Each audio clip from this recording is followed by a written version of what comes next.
Let's talk more about the relationship between President-elect Trump and Congress. Earlier today, I spoke to House Speaker Paul Ryan, and I started by asking him how his meeting with the President-elect went today. Wonderful, wonderful. You're not just saying that. No, I'm not just saying that. Wonderful. We had a great working lunch. The President-elect, the First Lady, incoming First Lady, and the Vice President-elect. Great working lunch. Look, I can tell you what I got out of Donald Trump today is this is a man of action. He is ready to get it working. He wants to get it done for the country. It's really, really exciting. Does he want to get it done with you? Oh yeah, yeah. We're already talking about, you know, how to execute plans, how to get the transition working, how to make 2017 a success for the American people that just asked him to be president of the United States. Right before the election, I had an interview with Donald Trump and Mike Pence, and I asked him about whether he was going to work with you. Here's what he said. Disappointed in leadership, because I really believe we'd be winning by a lot. That we have to fight against Republicans is absolutely insane and ridiculous, so I'm very disappointed. But I will work with everybody. I'm not just talking about Paul Ryan. I'll get things through. So he was disappointed. And did he express that today? No, not at all. Look, the past is the past. And more importantly, look at how we closed the campaign. You saw the guy sitting next to him, Mike Pence. Mike Pence and I did a big rally in Wisconsin the Saturday before the election saying everybody come out and vote for Donald Trump, for Mike Pence, for Ron Johnson, who won re-election. For the first time since 1984, our 10 electoral votes in Wisconsin went Republican, went for Donald Trump. We re-elected our Senator Ron Johnson, who beat Russ Feingold. We had a great year in America, but in Wisconsin, we closed the campaign by calling for Republican unity, and that is what we now have going forward. So when you hear Trump supporters out there still sore that, like, Republicans didn't, all of them, step behind? Yeah, look, this was an unconventional year. He was an unconventional candidate. But the point is we unified, especially at the right time at the end, and it worked. And look, Donald Trump heard something out there in America that no one else heard. He heard and he saw a movement out there. And this, he pulled off, like I said yesterday, one of the most impressive political feats I have seen in my lifetime. It is an amazing thing. And so Donald Trump deserves all that credit. And by the way, we were expecting and being told to expect more losses in the House than we got. And Donald Trump gave coattails. He had an updraft on the ticket where more House Republicans got elected because of his candidacy. So he gets a lot of credit for that. We had a very good night in the House Republicans. We will have probably a 241-seat majority, which is impressive. And so that means we have a good, strong working majority. We retain the majority of the United States Senate. And so what we got from our president-elect today is let's go now execute. Let's go get these things done. I think about just the regulations. Think about the out-of-work coal workers. Think about the out-of-work timber workers in the West. Think about the ranchers who are getting hit by the Interior Department. Think about all these regulations that Obama is planning on rolling out that will put a wet rag, a dark cloud on our economy. It's being lifted.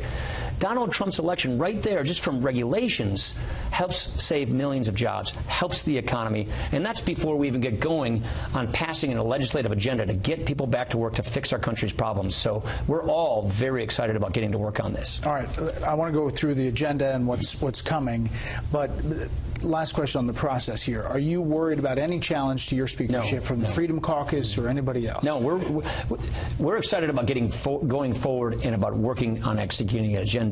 So the Democrats are the ones with the turmoil. The Republicans are the ones who are unified, and we're excited about working with our president-elect with a good transition so we hit the ground running. Okay, let's talk about what you're trying to get done. What do you think goes first? Well, that's what a transition's for. So we basically started that discussion today. Mike Pence knows House Republicans, Senate Republicans extremely well. So he is working with us as well, Donald, on the transition. So that's exactly what we're going to be working on in the coming weeks and months about how to sequence the kinds of reforms to make good on the campaign promises that Donald Trump made, that he's serious about, and to pass an agenda to get this country back on track.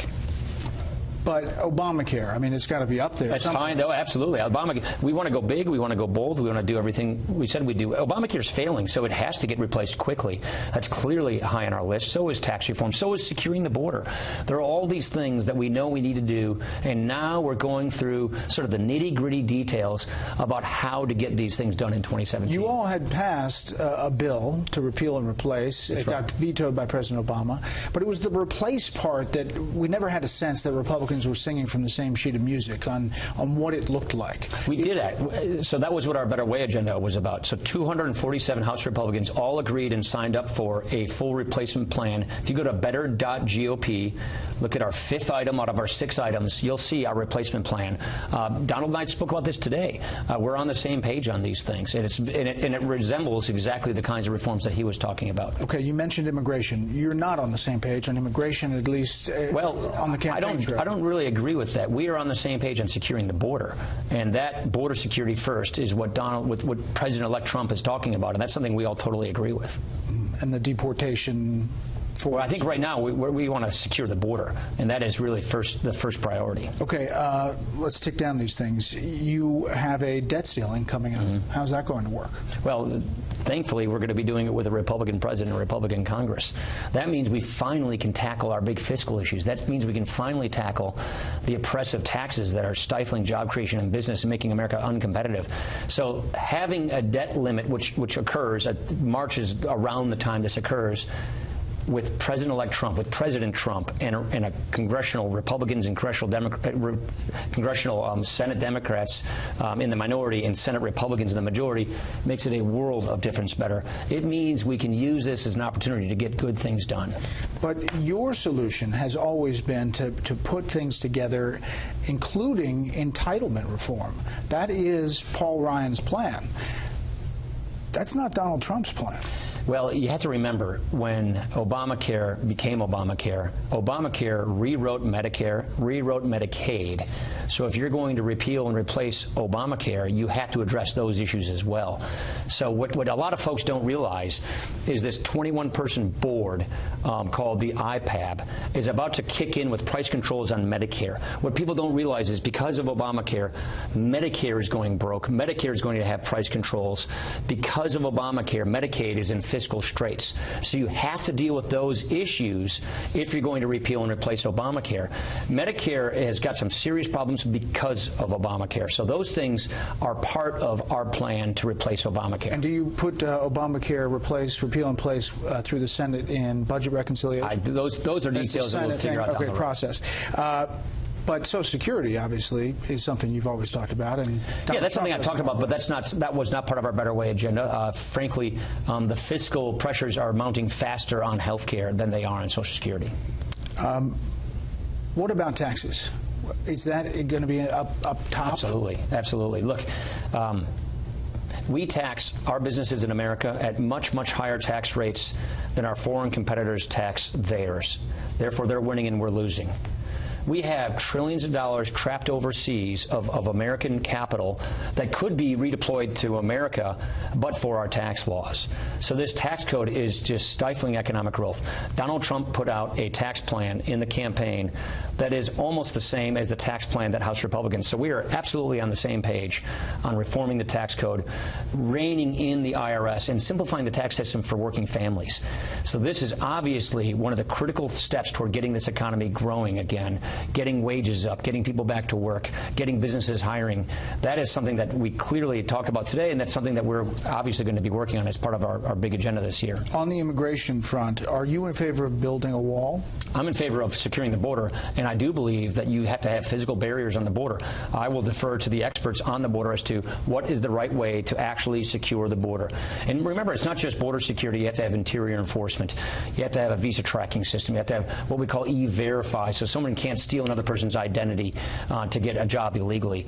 So on border security, on interior enforcement, this is something that all Republicans agree needs to be addressed. It's something that Donald Trump ran on, and that means securing the border, and we're going to do whatever it takes to do that. For the opponents, the Democrats, the Never-Trumpers, who said that they were concerned about Donald Trump, the president, in national security, that he would have his finger on the button of the nuclear codes. I look at that as campaign. That was is campaign rhetoric, campaign hyperbole. First of all, the Donald Trump we saw at, 2 or 3 in the morning on Tuesday night was a president. We saw a man who was magnanimous, who was gracious, who exhibited at 2 in the morning after a really tough campaign a perfect temperament. So what I see is a person who's taking his responsibilities seriously, who understands he was given the mantle from the country to turn this country around and get us out of the tough ditch we're in. 70% of Americans don't like the path that America is on, and they want a different path. He ran on offering a different path. We, as Republicans, offered specific solutions of these problems. That's what we're going to be focusing on. He's already talking in his transition about getting the kind of experts and advisors on foreign policy that would make any Republican presidency proud. So you say it's like lifting a cloud for Republicans. It is. It's like, look, we've had this divided government for some time. And look, it's no secret that I don't agree with the direction President Obama took the country. But being in Congress without having the White House has been extremely frustrating because we haven't been able to get things done. Now we finally have. This was my closing argument in the campaign. I stood there with Mike Pence in McWanago, Wisconsin, saying, with a unified Republican government, we can actually get things done for the people of this country. We now have that, and now we're working on putting the transition plans together to make sure that we can deliver that. We'll follow it every step of the way. Mr. Speaker, thanks for being here. Very exciting. Thanks, Brett.